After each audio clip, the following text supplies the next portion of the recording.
बात भर लो, हमारा कुछ नहीं बिगड़ने वाला। अंतिम लड़ाई 28 से हम लड़ेंगे, चाहे कुछ हो नहीं हो, उससे कोई फर्क नहीं पड़ने वाला। बहुत आगे लड़ाई चली गई, लेकिन कोई ये नहीं कह सकता कि हनुमान जी जमीनों पर कब्जे करवाते हैं, हनुमान जी का कोई ठेका है, कोई सोलर का काम है, कोई ये है वो है, या नशे को बढ़ावा देते हैं। वो एक ही बात कहते हैं, हनुमान जी ने तो नशा करते हैं और नशा करने वालों को नजदीक भी नहीं रखते। जोर से भाषण में तालियां बजाते कि देखो क्या जोरदार बोला है। बोलते थे एंकर है वो, एंकर कितना अच्छा बोलते जो एंकरिंग करते हैं, उनके साथ हो जाओ सारे के सारे। भाषण पे मत जाओ, अंग्रेजी पे मत जाओ।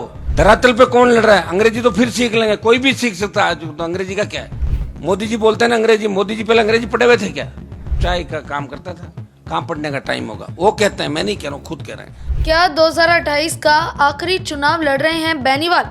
जोधपुर के भाषण से मची हलचल। नमस्कार, भारत रफ्तार में आपका स्वागत है और मैं हूं आपकी एंकर खुशी। जोधपुर की जमीन से हनुमान बेनीवाल यहां एक ऐसा सियासी संकेत दे गए हैं जिसकी गूंज 2028 तक सुनाई देगी। बेनीवाल ने साफ बोल दिया कि 2028 की लड़ाई आखिरी होगी और पूरे दम से होगी। बेनीवाल ने मन से हुकार भरी कि हमारा कुछ नहीं बिगड़ने वाला, जिसको जिताओ उसको 5 साल ठोक बजा के रखो ताकि वो भूल ना पाए कि वो जनता का नौकर है। बात भर लो, हमारा कुछ नहीं बिगड़ने वाला। अंतिम लड़ाई 28 से हम लड़ेंगे, चाहे कुछ हो नहीं हो, उससे कोई फर्क नहीं पड़ने वाला। बहुत आगे लड़ाई चली गई। आपको ध्यान रखना है, एक चीज का ध्यान रखना है, किसी को हराने के लिए किसी को मत जिताओ।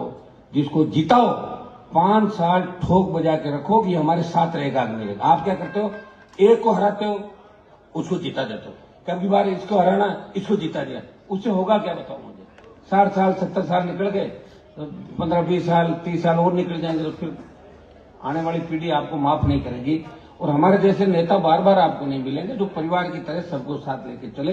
काजल की कोठरी में रहते हुए कभी दाग नहीं लगा।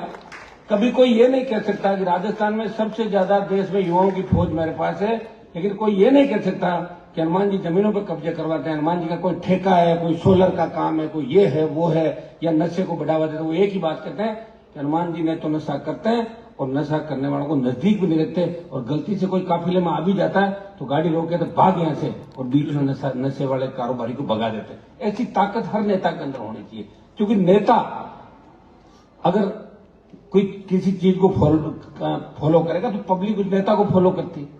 प्रधानमंत्री नरेंद्र मोदी का जिक्र करते हुए बेनीवाल ने एक और बात कही जिसे कुछ लोग उनकी तारीफ से जोड़कर देख रहे हैं तो कई सियासी तंज मान रहे हैं।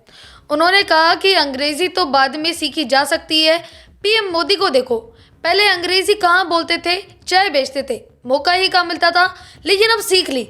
बेनीवाल की ये लाइन भीड़ में सीधा उतर गई क्योंकि बेनीवाल बताना चाहते थे कि नेता का काम भाषणों से नहीं धरातल से पहचाना जाता है। जो जमीन पर काम करे उसका साथ दो। इतना ही नहीं, बेनीवाल तो इस बात पर न्यूज एंकर्स को भी लपेट गए। उन्होंने कहा कि अच्छा भाषण तो एंकर भी दे देते हैं, अगर भाषण देखकर वोट देना है तो एंकर्स को ही नेता बना दो। जोर से भाषण में तालियां बजाते कि देखो क्या जोरदार बोला है। तो क्या करोगे बोलने से? बोलते थे एंकर है वो, एंकर कितना अच्छा बोलते जो एंकरिंग करते हैं, उनके साथ हो जाओ सारे के सारे। भाषण पे मत जाओ, अंग्रेजी पे मत जाओ। धरातल पे कौन लड़ रहा है? अंग्रेजी तो फिर सीख लेंगे, कोई भी सीख सकता है। तो अंग्रेजी का क्या है? 1 घंटा रोज टाइम निकालो। अच्छी हमारे मुन्नाराम जी सीख सकते हैं 1 घंटा। सरपंच साहब अगर रोज पढ़े तो अंग्रेजी, गेवर जी को पढ़ो अंग्रेजी सीख जाएंगे। 1 घंटा रोज देना पड़ेगा। सुनिए मेरी बात, मोदी जी बोलते हैं ना अंग्रेजी, मोदी जी पहले अंग्रेजी पढ़े हुए थे क्या? कौन सी स्कूल में पढ़े बताओ? तो कह रहे मैं तो चाय का काम करता था, कहाँ पढ़ने का टाइम होगा? वो कहते हैं, मैं नहीं कह रहा हूँ, खुद कह रहे हैं। लेकिन हम जो हमारा नुकसान करके चले गए उनके बारे में ये मत सोचो। बेनीवाल के इन भाषण से आपको क्या लगता है? जोधपुर में उन्होंने सिर्फ भाषण नहीं दिया बल्कि सियासत को हिला देने वाला रोड मैप दिखा दिया है। आप इस बारे में क्या सोचते हैं हमें कमेंट्स में जरूर बताएं और बने रहे हमारे साथ।